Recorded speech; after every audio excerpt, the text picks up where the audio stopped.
Hey everybody, welcome to Let's Talk Divots podcast, and Ronnie and Alana Uriell. I had to write that down because I've been pronouncing it a little bit wrong here recently. Alana, how are you?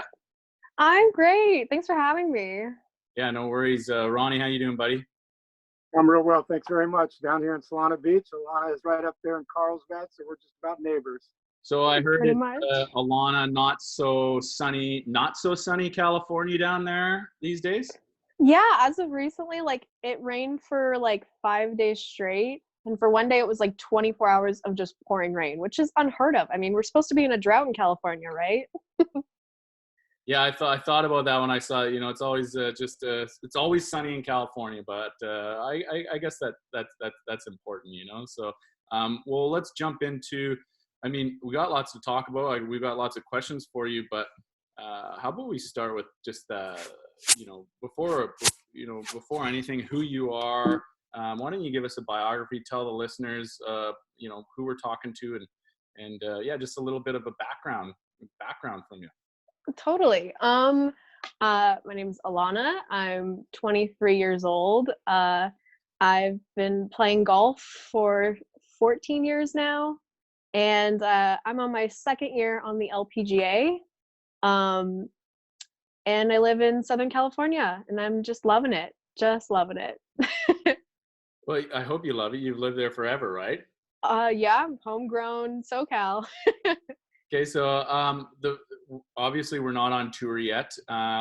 We're supposed to be in, or help me out, where are we supposed to be this week? Middle of June. Sorry? Middle of June, they're supposed to reconvene. No, but I mean, where are we supposed to be? Hawaii. Yeah, Right. Hawaii. So the current schedule is supposed to go back in June. I've heard a lot of chatter with Mike Wan recently. Do you think there's any mid-June gonna happen? I'm feeling pretty good about it. I mean, I think Mike Wan has set it far enough away to where it hopefully will not be as big of a deal with the sickness and stuff, but also near enough to where we have something work on. It's not going to be just, oh, we're going to restart in 2021. That would be devastating for a lot of people. I mean, for me too. I would hate to start in 2021, but I think June is a safe bet. Well, and how are you working on things? I mean, I chatted to you the other day. You said, "Oh, it's sunny out. It hasn't been sunny. I'm going chipping," and I'm wondering if you can touch on that as well as a lot of the girls. Well, let me just keep going for a sec. Totally. As well as a lot of the girls are in states like Florida or Arizona where golf isn't canceled. And, do you think when we do get back on tour, what kind of advantage is that going to play into versus the girls that are maybe stuck in states that there's high restrictions? Yeah, I think it'll be interesting coming back and seeing how the players have adopted to quarantine life. And with no competition going on really besides whatever you can do at home, I think everybody's kind of still on the same playing field. And I would say that the struggle and stuff that we've all gone through will really it'll be nice to see what kind of characters people have coming out of this too. Sure. What do you mean by characters? Well, people have lost family members and friends and stuff like that. And so, this is a time to be strong, and it's a time to be grateful for what you have. And, I feel like that really plays into golf. Golf is really both physical and emotional. And I can foresee some players really either taking it in and becoming stronger and a better player because of that, or possibly, having it go south and having it be a rough time getting back into golf. I think you guys have such a leader in, I don't know how, I know it's only your second year on tour, but I've read a recent Golf Digest article on Mike Wan. I've listened to several podcasts. Obviously, I'm on tour as a caddy, so I'm in all the information as well. I gotta say, I got a man crush on Mike. The tour seems so lucky to have him. I'm like, this guy is on point. He's got a good plan. He's a good communicator. Can you speak a little bit about Mike and just how he is out there? I mean, everybody obviously seems to have such the highest respect and regard for him. Yeah. Oh my gosh. Sorry, I had a phone call coming. No, totally. Like, I agree.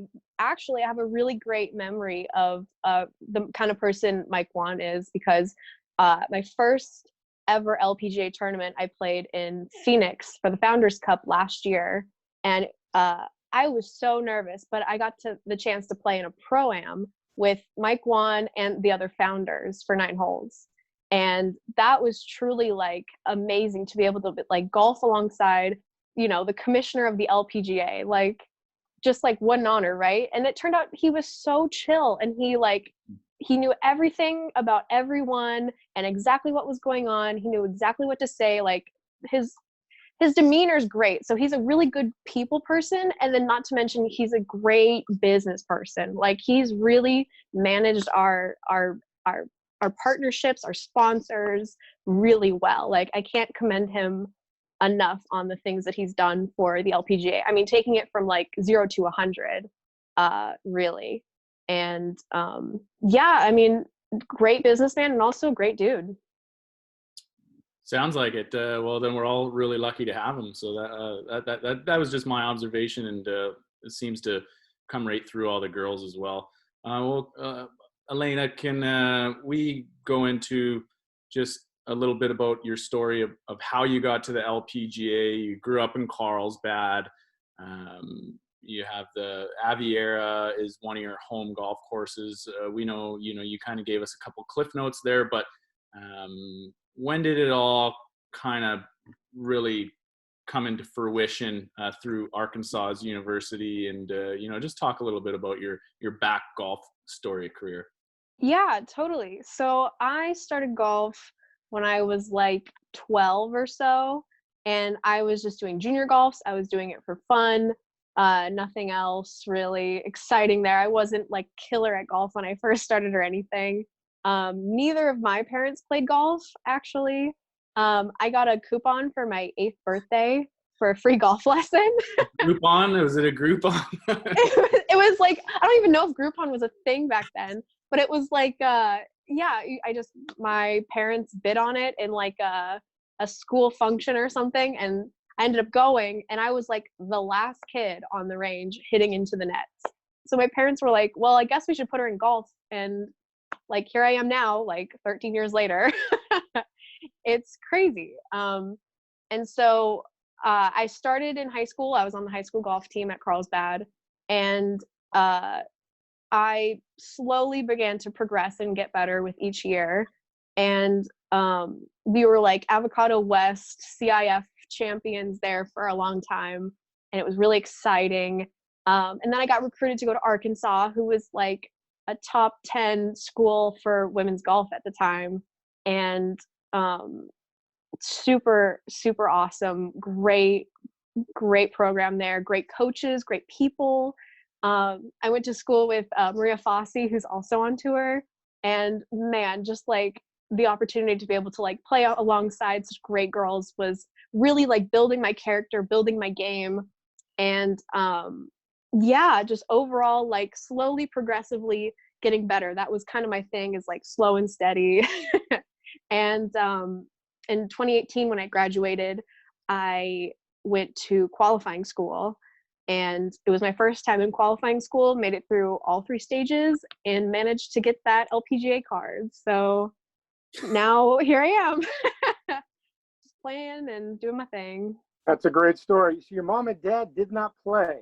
They got you a lesson at a silent auction. Where was that first lesson at? What course?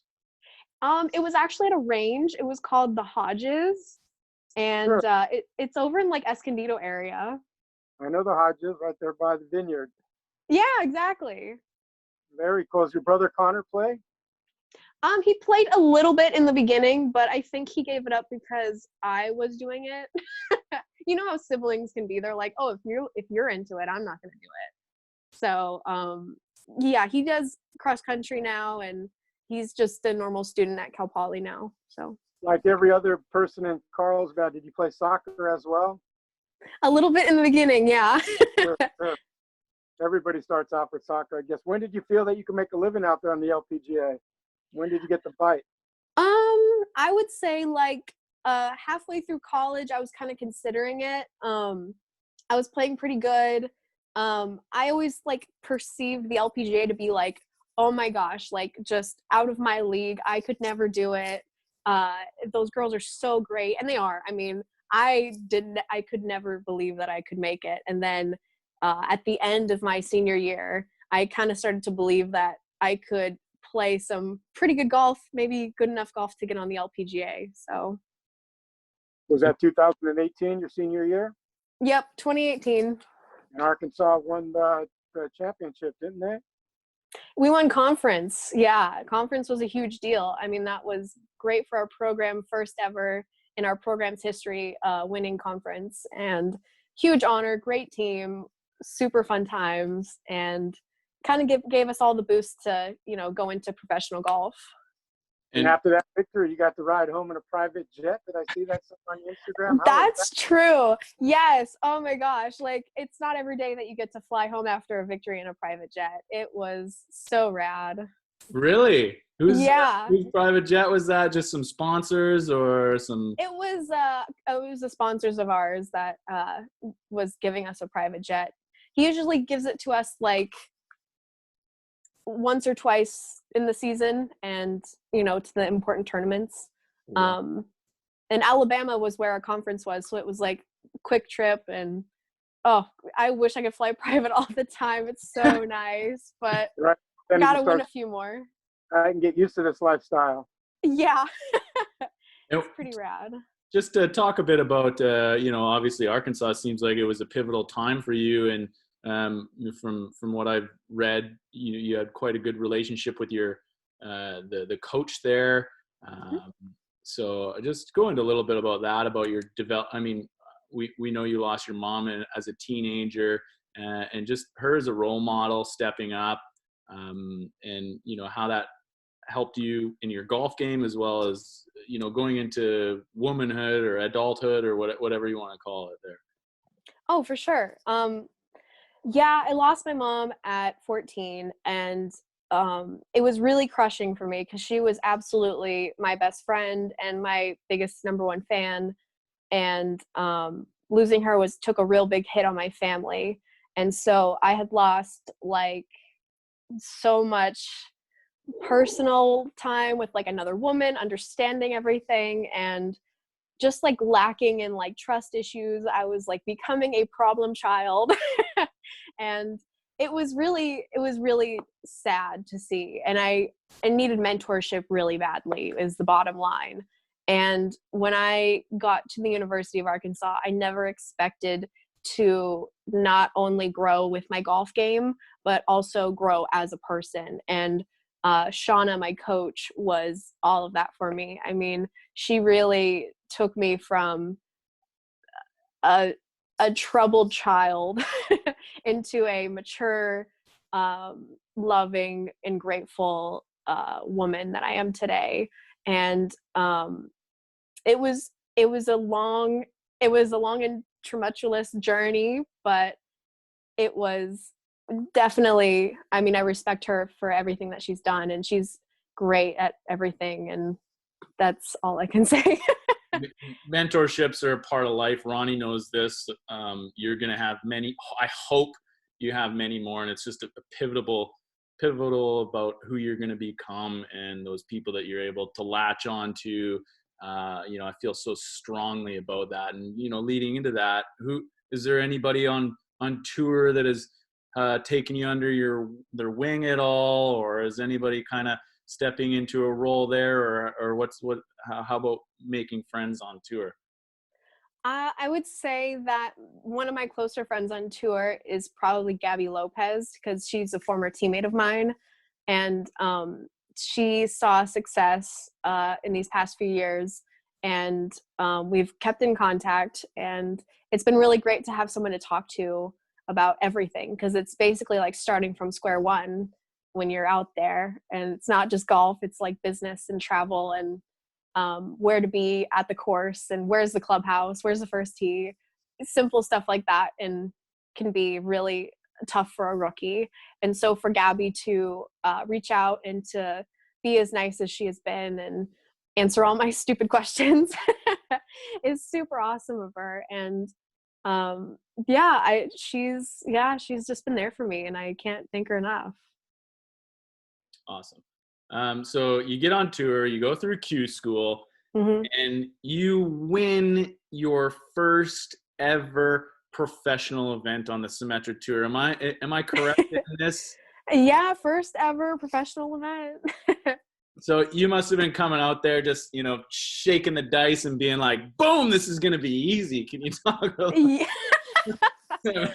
I wasn't thinking it was going to be easy, that's for sure. But I was definitely on like a confidence high after that, going into the first LPGA tournament. But I was still nervous as heck. I mean, like even on my first tee of the Symetra Tour tournament, I was like shaking, and I was afraid that I was going to shank the ball out of bounds. But I'm so happy with how that turned out. It was really just a testament to all the hard work that I had put in the off season, that win. And I have it in me. It's somewhere. So I don't know. Did you go to Q school before the Symetra Tour, or were you on Symetra Tour and that got your card on LPGA? How'd that work? So I had done qualifying school in December, and then the tournament for the Symetra Tour tournament was in March, I think, early March. So Symetra Tour is still a pro event. You went through Q school, got your card, decided to try Symetra Tour first, got your victory there in your first ever go around, and then you jumped up to the Founders Club right after that? Yeah, and I made the Cup in Founders, and that was exciting too. Your first event on the tour was in the desert, and then you went to the Founders, correct? First tournament Founders was in Florida for Symetra, and then I think 2 weeks later I went to Phoenix for the Founders. Yeah. Oh, I got you. Okay. So were you just killing time with the Symetra Tour, trying to get some reps in there and playing on that before the Founders started? Pretty much, yeah. I was just looking to see like what professional golf was going to look like and get some competitive rounds in and start it up, see where I'm at, Honestly, I'd love to see how many people have won their first professional event. That is a cool stat. I would like to. I might have to look into that. I'm making a note. Another cool thing is, what's that? Sorry. Symetra Tour? I haven't played a single Symetra Tour tournament since that one. So basically I'm undefeated on the Symetra Tour. That's a joke. A joke, but serious as well. Facts are facts. Love it. That's right. One for one. So your home track where your coach is out of is Aviara, correct? Yep. Okay, which is in Carlsbad. Now, we have an event there.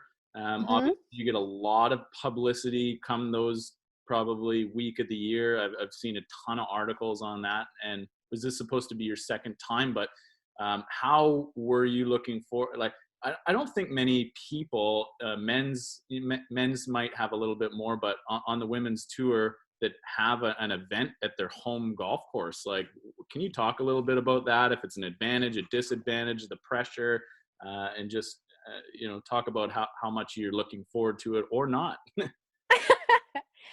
I mean, I am totally grateful to be able to have this LPGA tournament at my home course here.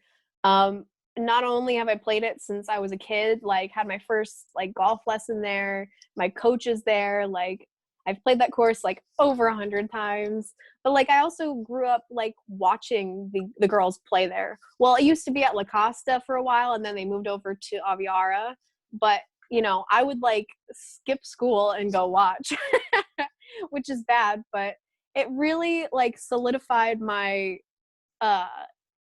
my respect for like the golfers that were out there. And I would love to someday be out there, but I never thought I could ever be out there. And so to be able to then, like, as I further through life, be able to play in this tournament where I've like grown up and like looked up to these players is like a fantasy. It's like crazy to really like wrap your head around. But I think there's some advantages and there's some disadvantages to that as well, because the advantage is, you know, the course better than anybody. Like, you can walk out there and be like, I know exactly what I'm going to hit off the first tee because I'm On playing every hole. Driver on it. every hole, right? Home course Yeah, advantage. exactly. And you just feel so comfortable. Like, oh, I know where this breaks. I know where this bounces. Like, I know what's happening. The disadvantage is that, you know, when you're playing by yourself, you tend to be more aggressive in your lines, because, like, you know, you lose a ball, it's whatever, and if you know, you lose $5 or whatever. But in a tournament, that could be way more than you think, and the pressure is up 100 because your neighbors, everybody that you've ever known in Southern California is out there watching me. Like, I saw people out there that I hadn't seen in, you know, 6 years. It was like shocking, and I loved it. I was like, gosh, this is so amazing to like bring all these people together in one place, and to see all my friends, and to like fully like understand like what these girls are going through, first of all, and then, you know, being able to represent my Carlsbadians, I guess, is pretty, I mean, so rad. I was so stoked, and totally like walking on air the whole week. But the tournament did get canceled, or actually got postponed, I guess, to September. Yeah, so it got postponed to September, and I was like so ready, like leading up to it, because I got the notice, I think the day before I was going to leave for Founders, that, you know, everything had been canceled. And it was like, you know, it just takes like the wind out of you. You're like, oh, I was so ready, like mentally, physically, emotionally, spiritually. Like, I was like ready to have all these people out. I'm telling people like, hey, come out and support. Like, I'd love to have you there. And, you know, I'm talking to my people at Aviara, like, hey, get ready for this. Like, you know, because they have to leave when the tournament happens. And so we're planning for them too. And yeah, it just kind of like, it was like heartbreaking for me to have it not happen at the time. But now that I've kind of like had a few weeks to like understand, I think it was like the best thing we could have done. I would hate to have had all my friends, family, like loved ones out there and have something happen to them with this coronavirus. I would never be able to forgive myself. It would leave a real, you know, black mark on the tournament and for the LPGA. So I think that, you know, I'm ready for the next one. I can't wait to experience it, and, you know, it'll be good. It'll be fun. Who was on your bag last year at the Kia Classic? His name was Evan Vollerthum, and he was just a caddy that I picked up. No local friend, no high school coach, nothing like that? No, I had pretty much done it last minute. I had already kind of like committed for a while, and so yeah, no friends or anything. Maybe this year though. I'm thinking about it this year. A caddy on your home track must be like, hey, like, please, just, I got this. Carry the bag. Keep me loose. Yeah. Make sure you're, you know, hopefully your numbers are good, but like, let's just go have some fun, because I don't even need the yardages. Like, I know I got this, right? Pretty much, yeah. I'm like, just, you know, watch a movie the night before and we'll talk about it, and then I'll just take it from there. What a cool experience, you know, and a cool opportunity, you know, to have all your Southern California friends there. And I don't know what it is. You seem really down to earth, Alana. You know, we've got to hang out a few times, and Ron's kind of in the same boat as well. That SoCal, you know, like Tiff Joe, like the SoCal vibe. You guys are, I think there's something in the water down there personally. You know, like right from hanging out with Ronnie last year on tour, is just like, yeah, man, chill. Like, it's all good, right? Like, we're all just hanging out in the sunshine down there. like is that a real thing, or am I just whatever, do I have some crazy stuff here? No, No, you got it right. It's very low key down here. It's the sunshine. It's a lot of vitamin D out there in the sunshine. That's what we get. But it's just very slow and go down here, and everybody's chill. It's relaxing. totes. Yeah, I mean, I can attest to that. I think it's like the surf skate culture that's like really taken a hold here. And it's like, a formal event becomes like a t-shirt and flip-flops. It's so chill, and you kind of come up with your own lingo, your own pace. And yeah, it just becomes like this lifestyle that you live, and you just take it wherever you go. People saying things like radical and gnarly and totes, and I'm from Canada. I feel like we're pretty chill, but you are all on another level. So Yeah, pretty gnarly. so, I'm a golf coach by trade. Looking at your stats, top 15 in driving distance on tour in 2019. Mm-hmm. I think that's a really big deal as far as, it's a bomber's game out there, especially on the men's tour, a little bit different on the ladies, but, such an advantage, especially if you're able to put it on the short grass. What did you know anything about that stat? Am I putting things in your head now? No, I knew. You talk about with your coach. All right, we're going to be driver wedge on every hole. Can you talk a bit about that? Yeah, I would say that, hitting it long in any golf tournament is an advantage, and it makes a difference. Even like the small percentages, like being 10 yards closer to the hole or to the green, it makes a big difference. And I mean, I never thought that I was a long hitter. I never thought like, oh man, I'm just like killing the ball. I was just, I guess, playing with guys that hit it a mile anyway. When I was like in high school and in college, I would come home from summer and be like, oh, well, I got to keep up with them since I'm playing for the men's tee. And, you get used to that. And then you go out and you're like, oh, wow, I'm actually way longer. And I have, the advantage in the fairway of like, oh, the other two are going to be behind me. So I can just kind of chill, get down my numbers, like look around. Like it's pretty nice. I don't know. I don't know. I've always been an athlete, so it's like, go more power, hit it further, go faster. I don't know. Swing hard, find it, go look and see where it is. And so does that like make you take a different approach, being like, okay, well, we know we're pretty good off the tee. Do we need to work on our, do we work on our wedges, or, how does that transition into the rest of your game in the off season? Yeah, I tend to work on a lot of wedges. I mean, already the LPGA courses are, made to be like overpowered, like overtaken, in my opinion. Like there's a lot of holes already where most players have wedges in. So like in that area, you have advantage. So it's just making those wedge distances like closer and closer, and getting them for every club, and doing it from any lie. And you can work a week on just 3 yardages from every angle, every height, every lie, and there's just so much you can do with it. So it's a never-ending process.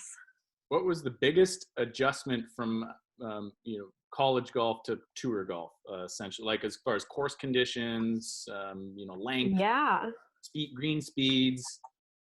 Yeah, the courses on the LPGA are actually shorter than what I'm used to on college tournaments. In college tournaments, they tend to be like, you have to grind for your pars, and like birdies are few and far between. On the LPGA, it's more like, if you're not making a birdie, then you're behind on the field. And I would say that the greens are faster, and the conditions are just prime. Like, man, we've been spoiled on the LPGA. We get some great, like, just pristine courses. Like the one that we played for the Australian Open, that Adelaide. Oh, Royal Adelaide, amazing. Royal Adelaide. It's those like carpet. Greens, wow, we're unbelievable. So good. Not a blade of grass out of place. It's pretty awesome. When I'm working all week and some of the caddies will go and take up a round somewhere, we'll, get the afternoon off or something. man, we go from tour greens to some like muni course somewhere in the middle of like middle America. We're like, this sucks. Yeah. You ladies are spoiled for sure. That's awesome. Mm-hmm. Alana, now that you're going in your second year, what advice would you give your rookie self last year? What would you do different? My rookie self, good question. I would say,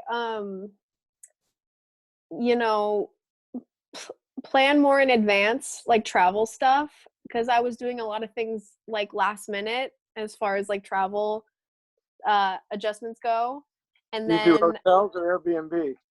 I would do both. I would do hotels and Airbnbs. But doing them last minute makes them a little more expensive. Any And roommates so out with?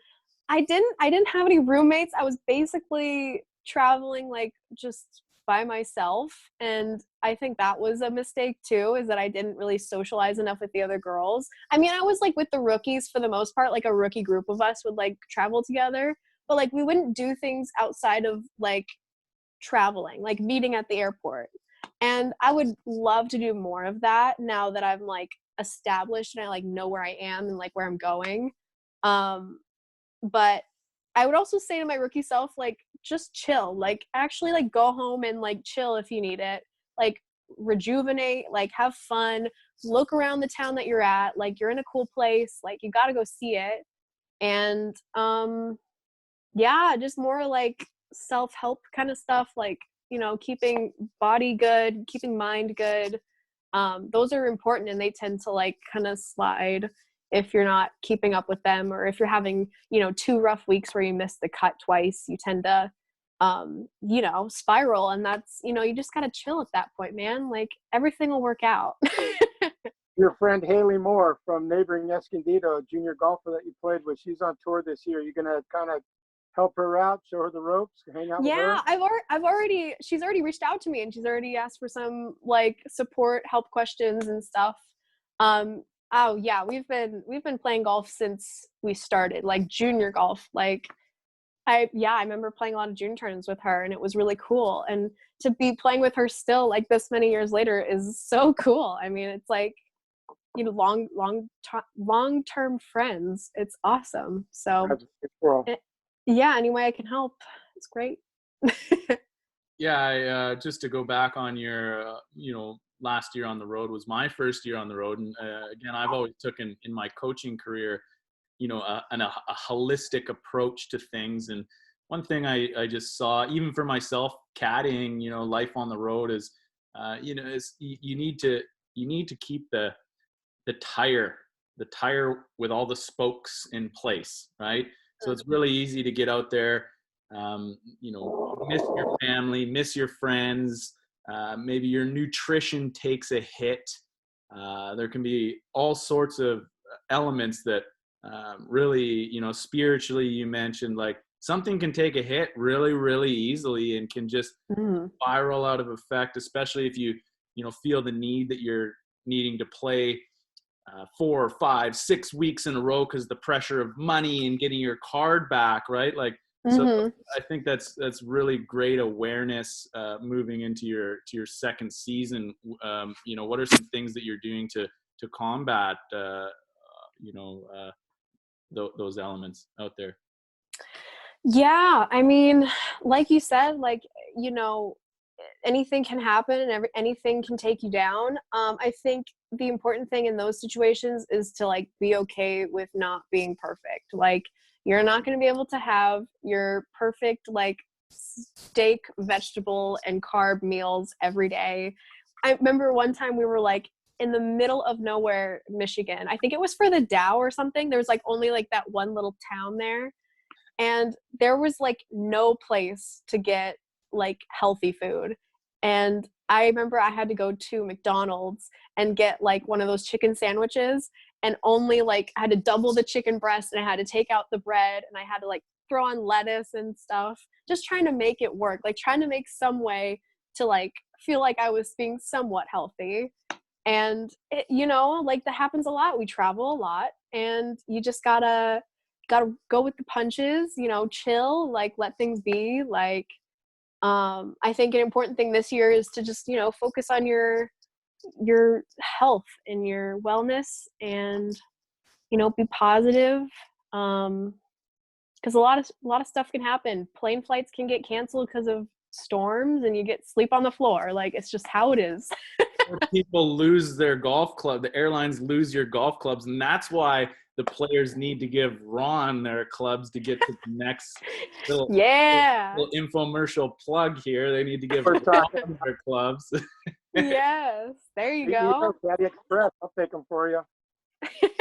Well, exactly. Christina Kim told us last week that a really big thing that's really revolutionized her travel is the Airbnb, because you can show up, you cook, just feel a little bit more at home as opposed to just four walls, a bed, and a TV sitting there. So but also just important to have a bit of a support system around you, whether that's a rookie or a team member or a family member or something. So yeah, even though you're like golfing by yourself, you don't have to like do all this business and physio and health stuff like by yourself. Like, it is important to like reach out every once in a while to somebody, caddy, friend, parent, whoever, just to like come back down to earth and be like, all right, like things are fine. This is just golf. Like, we do sometimes need a reminder that this is just golf.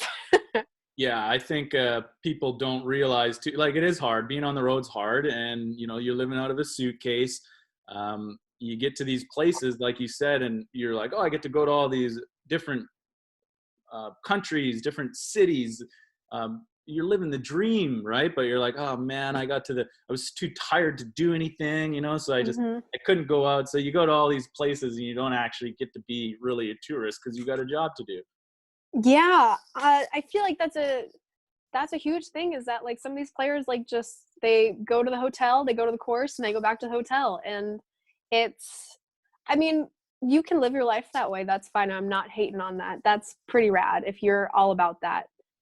But there is a lot more to it, like you're saying. Like, there's towns that hopefully you can get into and see what they're all about. And, you got to find time for that. And you got to find time to, like, enjoy what you're doing. And it's hard. It's hard when, every day is a grind. It's all about balance. Well, I just talked to Kelly Tan, who I work for, and she's actually in Calgary, Alberta, which I also spoke to another buddy just before this conversation. It's -10 there still. And oh, that's brutal. This is where Kelly is. And I was like, how you doing not practicing? She's like, you know me, I don't really practice anyway. So that's just a kind of nice to have a boss when you finish. She's like, I'm gonna go do something, so you should go do something too, instead of grinding it out. Yeah, no, it's the way to look at things. Like, you can't always get your perfect practice. Oh well. maybe preparation will be different too, because you'll have seen the golf courses in year 2, right? You've already been there now. Yeah, that's a big thing, is being able to like see the golf courses like once or twice through makes a huge difference. You know where everything is. Like, you don't have to like really go out and like study the course like you used to on the first year. And you can just play 9 holes sometimes and then skedoodle, go do something fun. I expect to see you at the player caddy bowling tournament next year. I don't know if you're. Yes, I've heard of that. Oh God, I just want to be a spectator. I'm so bad at bowling, but I am great at cheering. I'll bring pom poms. Where was that, Ron? I was in Toledo. Toledo. Yeah. Or the caddy cornhole tournament. In Kingsmill. Oh, is that at Kingsmill? Oh man, Yeah. I didn't hear about that one. That's cool. Yeah, that was a lot of fun. The caddies are like a little bit of a sandlot, right? So we need things, usually revolving around cold beer to keep our attention. Otherwise, we get into trouble. Well, don't we have a caddy race at Toledo in Ohio? We do. I never saw anybody run. Like, on the PGA Tour, they run, and it's so cool. And you like cheer for them. Who did you play with? We need more people. Who did I play with? I don't really quite remember. I have such a bad memory. And I'm sorry to the person that did play with me. And they're like, oh my God, I can't believe she forgot. I can't even remember what I had for breakfast this morning. So not you. But yeah, we kind of like ran a little bit, and then it was like, I did not run the first 2 rounds because I had some old stale caddies in my group. They're like, I don't want to throw out my knee or whatever, right? So That's true. Don't run if you're hurt, but fair enough, like whatever. These guys weren't into it. And then on the 3rd day, I was playing with hopefully I'm pronouncing it right, Brittany Altamare. And her dad, she says to me, she's like, my dad really wants to run the caddy race. yeah. I was like, all right. I give him the pat, and boom, we were off to the races, and that was a little bit of fun for sure. That's one of those cool things out there. That's fun. I love seeing that kind of stuff. So okay, well, you lost your card. Mm-hmm. And first of all, you got through Q school once, Q series. Mm-hmm. Lose your card. Talk to us about what that was like emotionally, and then having to go back to Q series, doing it all over again, being successful. What do you draw from that experience? Is it like okay, I can do it, less pressure? I mean, just talk us through. Yeah, I think most players that are in qualifying school don't want to be there. So it's a tough thing to come to terms with already. And then once you have to get over that barrier, and then once you're there, you really have to forget how much this is for. Like, you have to forget that it's for your earnings for next year. You can't plan anything until you figure out where you're going to stand in qualifying school. And you got to forget, like, this is going to define who I am as a player. No, it's not. There's so much that's influencing your own self-worth there. And I think that's kind of what I battled with most, is that I was like, oh, people are going to be disappointed in me because, they expected me to be better, and then I wasn't if I don't make the LPGA. And, all the stuff that I learned from the LPGA is just going to be for nothing because I'm never going to be able to make the LPGA again. And those are all like really tough things to like get over. And I think that because I played my typical thing for qualifying school at this point, I've done this for my 2nd year too, is that I play so bad the first week and I take myself completely out of it, like not even going to get top 45. And then I kind of like come to terms with it. I'm like, okay, I'm trying too hard. Like, whatever I'm doing, I got to stop. And I had to like self-reflect and be like, this is not the end of the world. Like, I'm 23 years old and I have plenty of other skills that I could fall back on. I am a good person and this is not going to define me. Like, I can do it. That was pretty much my pep talk is like, yeah, you can do it. Even though maybe it's not this year, maybe it's not next year, but it's going to happen. And, yeah. And then once I came to terms with it, like, golf doesn't matter. Like, I'm still going to come home and I'm still going to be a sister. I'm still going to be a daughter. Still going to be me. I'm going to come home to the same bed that I sleep in all the time. Then it was like a weight was lifted off my shoulders. And then I went, I think the last 3 rounds or 4 rounds under par, and slowly moved my way up the stands and actually made it, I think, top 10, if I remember correctly. Really? I mean, I didn't look in depth that much, but were you like 9 back or something after the first week, or like kind of? Yeah, no, I was like far back. Like, I think I was like 90th after the first week. And I was like distraught. I mean, anybody would be distraught. They're like, oh, I just played the LPGA and now I'm gonna be on Symetra Tour or just be nothing and like quit. And you are undefeated out there though. That's true. Symetra Tour. Hey. But yeah, you have to realize, like, it's just a game. You're still you. It doesn't define your self-worth. Whatever you score out there is not gonna make you any less of a person.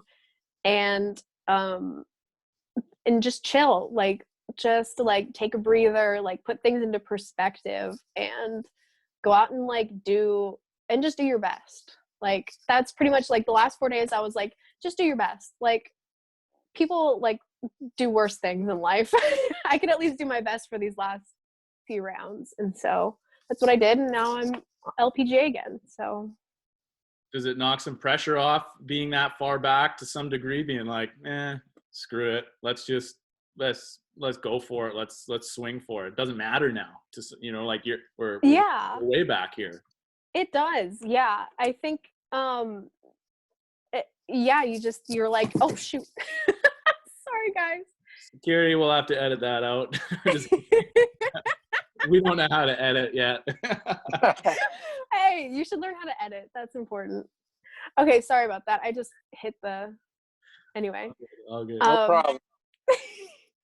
The important thing is that when you're so far behind, the one thing I was focused on was like, I just got to commit to each shot. That's most important. Like if I can give 100% fully focused commitment to every shot, no matter what happens, then, you know, the tournament's a success, even if I didn't make it. So how's your memory on a golf course? Do you forget the bad shots, leave them behind you and just play forward? Or do they dwell on you? No, I get pretty pissed about it. I like hang on to it for a little while and I'm like pissed about it and I want to use it to like get more energy, get more motivated. Doesn't usually end up that way. And then by the time I get like 3 holes later, I'm like just so focused on the shot ahead that I forgot about it. So I will touch on that because I've got to play with Alana a couple. I mean, obviously I'm not playing for anybody listening, but we've been paired with Alana. See, I knew I was going to make that. Got it. You got it. Sorry, I've already influenced you. She is, very gritty in my mind. She didn't necessarily. Where was that? That was when we had the big rain delay. Was that Michigan? That was the Meyer. Yeah, that's Grand Rapids, Meyer. Rapids. Yeah. And this was my first interaction with you. You missed the cut that week, but I was like, holy shit, this girl cares. Like, I thought you were out there, and like you just said a minute ago, there was some emotions for sure. And again, just as a longtime coach and player, I'm really cognizant of all that sort of stuff going on out there. My eyes are on all these women, and just, I love to see the mental aspect, how everybody's reacting and, persevering. And I was just, I thought it was really, a good, you just cared so much, right? And if there was the one word, grit came to mind for me. Like I said, you did miss the cut, but where does that come from as an athlete? We know you're a track runner in your past some other sports, but can you just talk about your never give up attitude and how you carry yourself on the golf course?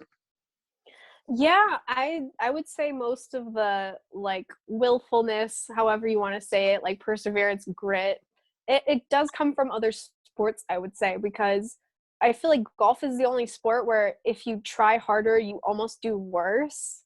And that's so unlike any other sport. And I used to do track and cross country, and I did it very seriously for like 4 years. And I was 9th in the nation All-American, and I was hoping to like keep rising as I continued and get a college scholarship in that and all that. And that's kind of where the grit comes in, like it's our nationals is run in cold conditions for cross country. I ran in like 3 feet of snow in Rhode Island and Kansas.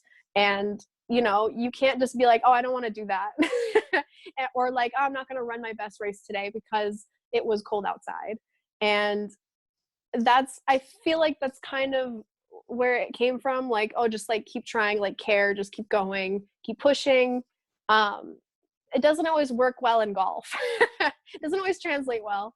But there is like hints of it that kind of work out for me, I think. I never give up, like you say, and I just, the next one is going to go in, the next one's going to go in, the next one's going to work out.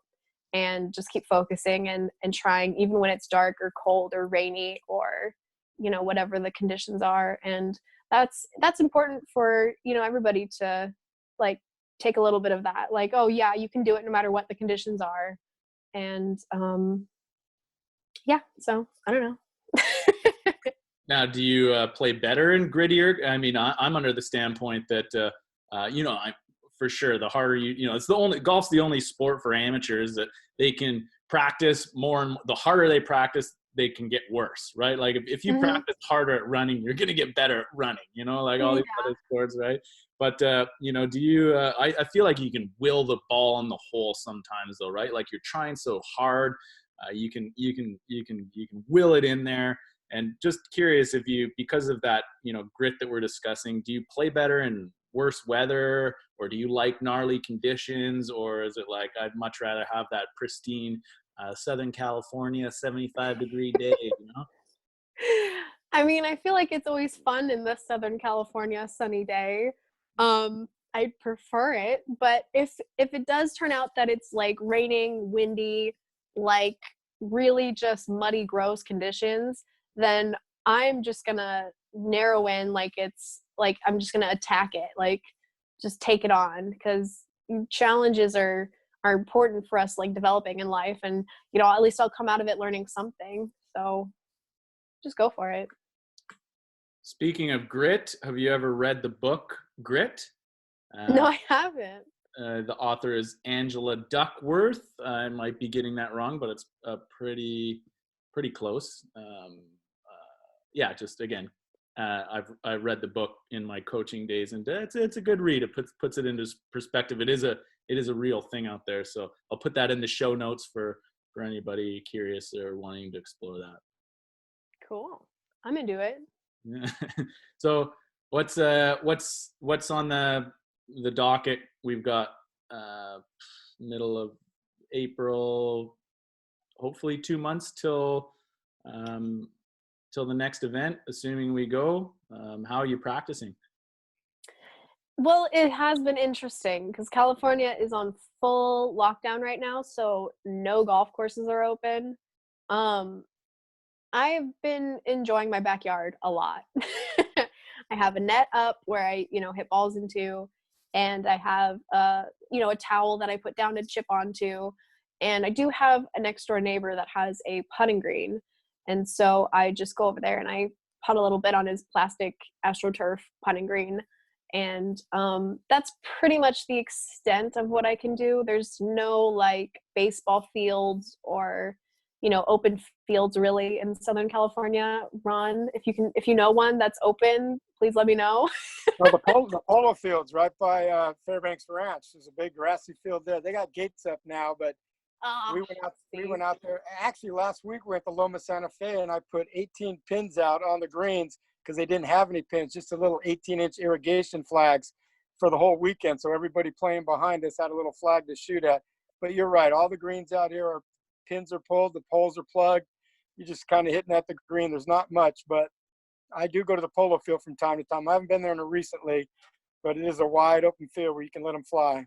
You played golf last week, Ron? I did. I even set the pins. Like I said, I grabbed 18 little irrigation flags and put them out on. That's the way to do it. Exactly. So everybody behind us had something to shoot at. So I went to Aviara actually, and I tried to do the same thing, thinking like, oh, nobody's going to be out here. Like I can just practice and like hit multiple balls, have a whole course to myself. And this was before they like totally shut down everything. But the course was already closed. And so I go out there, and on the first hole, security comes up in a golf cart, and they're like, ma'am, you need to leave. And I was like, no, please, like I'm a professional golfer, like this is my livelihood, like I need this. And they were like, it's not my doing, it's the law, you gotta go, or else we're gonna have to bring you to the police station. And so I left. You played the whole do you know who I am card? Oh, sorry, Ron, go ahead. I was just saying Encinitas Ranch has signs up, but there are a couple places you can poach and go out there, and you won't be the only one out there. Aviara is private. You got to go to one of the lesser named clubs, and you might still be able to get on. But a lot of they're all pretty much closed. A lot of the public the private ones still allowing some of the members to go out there. I know Santa Luz is still open. They're allowing people to go out, no carts, only pull carts, and there's no pins out there either. Sweet. Well, they're doing it somehow. I'm thinking of actually going to Arizona and staying out there, but it's kind of it's unsafe, and I would be paying for an Airbnb, and it's just hard. I think the golf courses are opening in British Columbia after the weekend. I mean, we're only at 1,000 cases. The population density is not really there. And I got to say, I mean, I haven't golfed much in the last couple of years, but there's a school field like a block away. I have been getting some serious pitching wedge 9-iron practicing, more so in the last 2 years. So I'm ready to get out there next week. I hope that they're able to do that. But yeah. Growing up here in San Diego, did you go to the Torrey Pines at the Farmers very often? Yeah. Back when they used to have, I think the Samsung is what it's called. That used to be a ladies tournament there. I was super young when I went there, but that was like my first ever professional golf tournament that I'd ever seen. And then they had the Farmers there, and it was always like beautiful and sunny and warm, and seeing the players out there is really cool, and it's just always fun. It's always fun doing something outside in Southern California. Like they have the surf open they have the surf open in, I think it's in Santa Barbara, if I'm not mistaken. But that's fun to go to. Surf tournaments down there. I don't know which one you're talking about. There's so many. I know, it's so cool though. Like, everything's like all in one place. Like surf, you got skateboarding, you got beach volleyball, you got golf. It's just great, all in one place, kind of fun. I'm moving. Did you have a favorite golfer, male or female? With female golfer, it was Stacey Lewis, and it was Paula Creamer and Natalie Galbis. And now I actually played, and I didn't get to play with her, but like I was in the same practice area with Paula Creamer, and I was like, wow, this is so crazy. Like to like grow up watching her play golf and then be competing against her in a tournament is like blows my mind. And male golfer, Tiger Woods is so hard to beat. Tiger Woods is so good. Tough to beat. That's Casey's man. Yeah. I do like Phil Mickelson. He's a San Diego dude. I've always supported him. And then Xander Schauffele, sure. That dude's went to San Diego State, and total SoCal dude. So was Paula like the first, when you're on tour, kind of like starstruck moment then? Or, I mean, did that take a while before you were paired with her? Or like, who was the first, like, on the range, hitting balls beside, or like passing in the locker room? Who was your first moment? I feel like it was Stacey Lewis, like when I started playing golf with her, like especially at the Northwest Arkansas tournament, because it was like, oh, I'm a hog and also she's a hog. And it's like, no. Like, we're not anywhere on the same level. Like, she's like amazing in my eyes. And so it was like humbling to be able to like be alongside her in that way and to compete against her, and, like be able to talk with her like person to person instead of being like a fan. That took a while to, get over, but, now I'm kind of comfortable with that. And I also in college met Annika Sorenstam, because she was kind of one of the mentors at one of the tournaments, because she like supported a tournament, the Annika Invitational. And that was also a huge starstruck moment. I mean, I was like, you're amazing. Doesn't get any bigger than that, does it? Yeah, bow down to her. So that was before I was professional, but haven't met her since I've been professional, but still have those starstruck moments even now. Hopefully by year 5 with a couple wins under your belt, you'll be moving on from that. But Alana, you've been amazingly gracious with your time. Ron, how you doing for questions over there, buddy? What else do you have? Oh, I'm pretty good. I was just kind of curious on pro-ams, though, if you have any interesting stories of any unorthodox swings or anybody on the pro-am that you find funny that you go out there and play with every Wednesday when you get grouped with them. Anything good from those guys? Let's see, pro-ams. I mean, they're always very amateurish. Is that a good word for it? Sure. I have had guys that have been very serious about winning. And,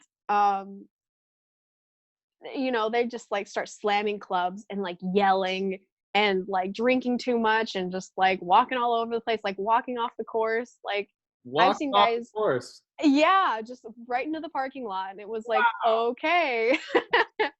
And I've seen guys just shank it 50 yards, like over the next hole into another hole.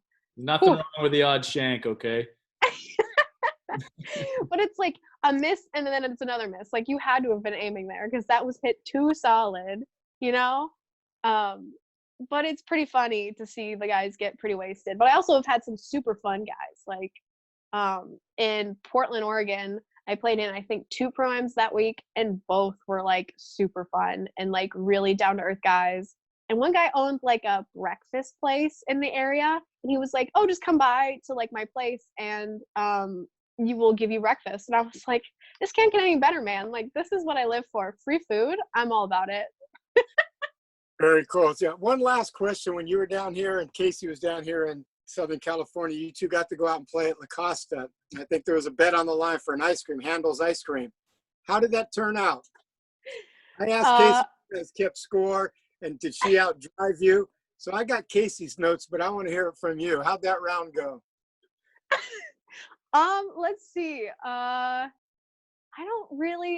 have such, like I said, bad memory. I don't know. Did you beat me?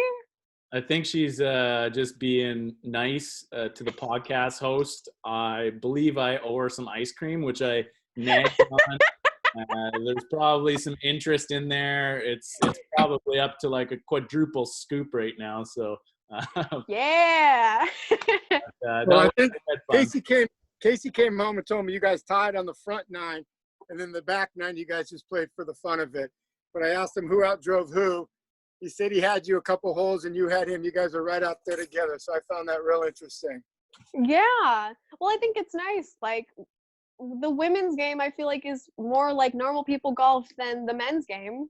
Because like if I was going to play against like Rory McIlroy right now, he would have to play like without a driver from the back tee for me to be able to feel like I have anything close to what his game is about. I mean, they just like kill the course with their length. But like I could just play with Casey like same tee, like same general area, and it's a good game. It's fun.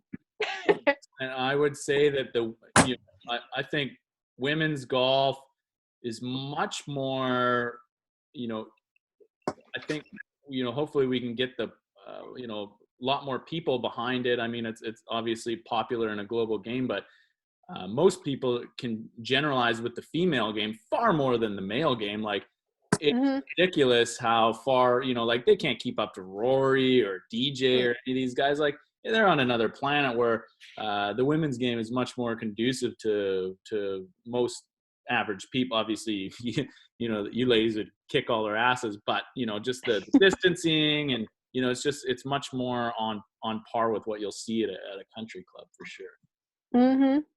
Yeah, no doubt. My game improved quite a bit just watching the ladies. They swing so easy, so fluid. Their swing is just fundamentally sound.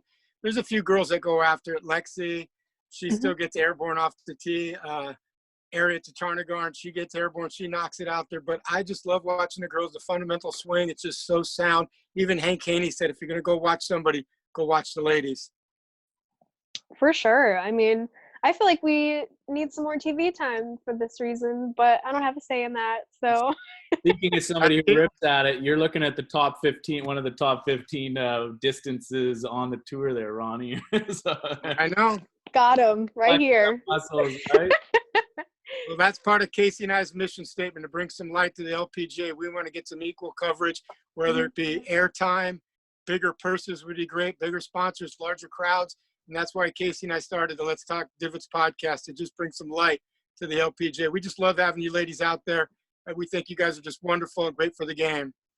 Oh, yeah. Heck yeah. I think you guys are doing a great job. We're grateful for you guys, for your caddying, for your helping, supporting of the LPGA, and for your general positivity. And, we need more people like you. And thanks for doing this.